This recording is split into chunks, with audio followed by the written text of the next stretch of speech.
It's the end of the day with Ray. Hello, my friends. Well, today I'm going to make another argument why my friends that are moving into IT services have got to move upstream. They got to chase those customers that are compliant, needy. They got to be able to sell assessments. They got to have the right human capital in place so they can execute at a really high level. Because the commodity IT service provider is not going to be a place that you want to be in the very near future. The enterprise organizations out there like Microsoft, Google, AT&T, Verizon, Salesforce, they're coming for those customers.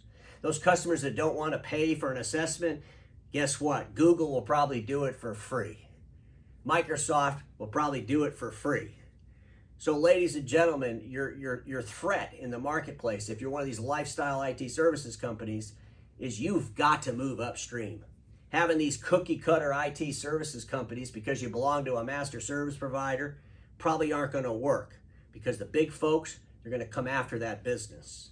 The business built 20 years ago for IT service providers to hang on to these master service providers' coattails and deliver into the marketplace. Well, there's a whole lot of people built a whole lot of cookie cutter IT services companies, and these big, huge organizations are going to come and take those customers away. I'm sure you've all read the news. Google's pursuing Mandiant Security. You're going to have to stand in line with Microsoft because they're both fighting over that. But folks, they're coming. I mean, look at the things Microsoft's been doing. They got RMM capabilities. Look what they're doing with 365 and how they're billing that to MSPs, putting a little pressure on the MSPs. I think they put some of that on hold. But think about it. Google. You know, I think Google's targeted like $5 billion for acquisitions, you know, to get into this space. Folks, they're coming.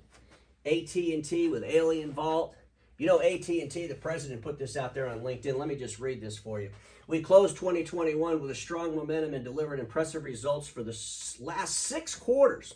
Boy, I wish the print channel could say that, right? Our strategy around 5G and fiber is working, and we'll continue scaling our connectivity business to serve customers no matter where they are. No matter where they are. You know, AT&T, they're looking at these customers working remote, and they're starting to think to themselves, we could do a lot. If we align with the right people, we can provide these customers a lot of other services.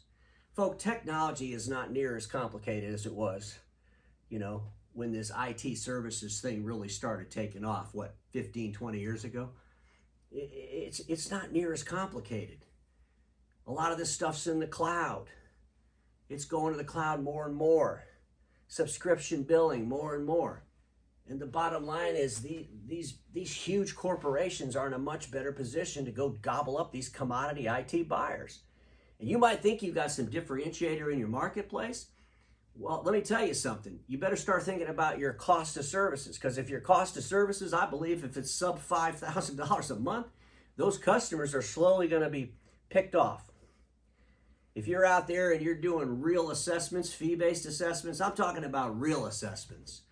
Okay, if you're doing those types of things and business assessments, and you're helping end users with their technology, and you're really advising those end users, and you're not delivering a commodity, guess what? You'll have a place. But you're never going to have a place in that low-hanging fruit, folks. It's going away quick.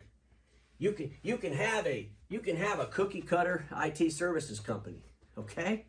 But make sure your cookie is real expensive. Make sure you got the best cookie in town.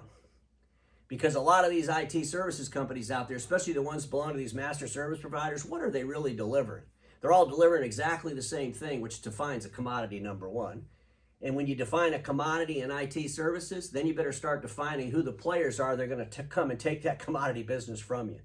That's why I'm not a big fan of master service providers. All the IT companies on that platform have to participate in the same exact functions.